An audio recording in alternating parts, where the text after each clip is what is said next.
Hello everyone, আসসালামু আলাইকুম। বিথিস কিচেনে সবাইকে স্বাগতম। আশা করি সবাই ভালো আছেন। আমিও আলহামদুলিল্লাহ ভালো আছি।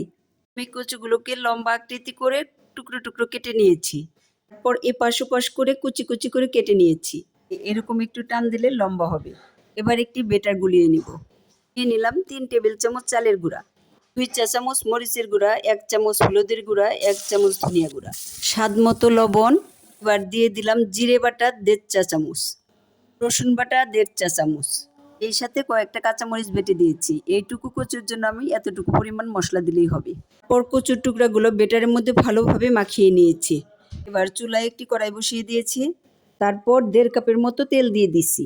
তেলটা হিট হয়ে আসলে টুকরাগুলোতে ভালোভাবে বেটার লাগিয়ে কড়াইতে দিয়ে দিলাম। কচুর টুকরোগুলোকে উল্টিয়ে উল্টিয়ে ভালোভাবে মুচমুচে করে ভেজে নিচ্ছি। আর ভাজা হয়ে গেলে একটি প্লেটে তুলে নিলাম।